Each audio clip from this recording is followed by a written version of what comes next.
தம் கிருபை பெரிதல்லோ என் ஜீவனிலும் அதே இம்மட்டும் காத்ததுவே இன்னும் தேவை கிருபை தாருமே இன்னும் தேவை கிருபை தாருமே. தேவனுக்கே மகிமை உண்டாவதாக. சேனைகளின் கர்த்தர் ஊழியத்தின் மூலம் 23/8/2026 இன்று நாம் அறியவிருக்கும் கிருபையின் வார்த்தைகள்.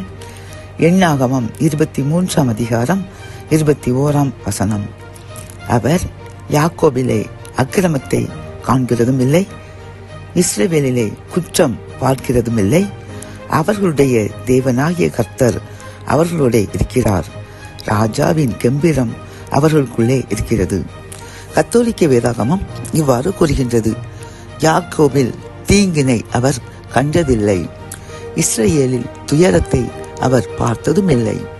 ஆண்டவராம் கடவுள் அவர்களோடு இருக்கிறார். ஓர் அரசரின் பெருமுழக்கம் அவர்களிடையே உண்டு என்கின்றது. இந்த செய்தி கேட்டுக்கொண்டிருக்கின்ற என் அன்பு சகோதரனே சகோதரியே, கர்த்தர் இன்று நம்மை பார்த்து கூறுகின்றார்: என் அன்பு மகனே மகளே, நீ அறிந்தோ அறியாமலோ செய்த அனைத்து அக்கிரமத்தையும் குற்றத்தையும் நான் மன்னித்து விட்டேன். இனி அதை என் மனதில் வைக்க மாட்டேன். நான் எப்பொழுதும் உன்னுடைய தேவனாகிய கர்த்தராக உன்னுடனே உன் சந்ததியோட இருப்பேன். ராஜாவிற்கொத்த கம்பீரம் உங்களுக்கும் உங்கள் சந்ததிகளுக்கும் அளித்து உங்களை ராஜாக்களை போன்று மேன்மைப்படுத்தி உயர்த்துவேன் என்று இன்று வாக்கு கொடுக்கின்றார் என் அன்பு மகனே மகளே. ஆகவே நீங்கள் கவலைப்பட வேண்டாம். உங்கள் அனைத்து பாவங்களும் மன்னிக்கப்பட்டது. நாம் இனி மீண்டும் அந்த பாவத்திற்கு திரும்பாமல் கர்த்தரையே நம்பி அவருக்கு மகிமை உண்டாக வாழ்வோம். கர்த்தர் ராஜாக்களை போன்று நம்மையும் நம் சந்ததிகளையும் ஆசீர்வதித்து உயர்த்தி மேன்மைப்படுத்த போகின்றார்.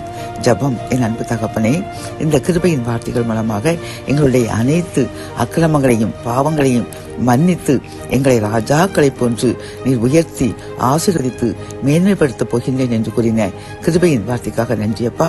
நாங்கள் இனிமேல் அந்த பழைய பாவத்துக்கு திரும்பாமல் பரிசுத்தமாய் வாழ்வோம் என்று வாக்கு கொடுக்கின்றோம். எங்கள் உறுதியை ஏற்றுக்கொள்ளுங்க. எங்களை ராஜாக்களாக மேன்மைப்படுத்தி ஆசீர்வதித்து உயர்த்துங்க. மீட்பர் இயேசுவின் முன் ஜபம் கேளும் நல்ல தகப்பனே. ஆமேன்.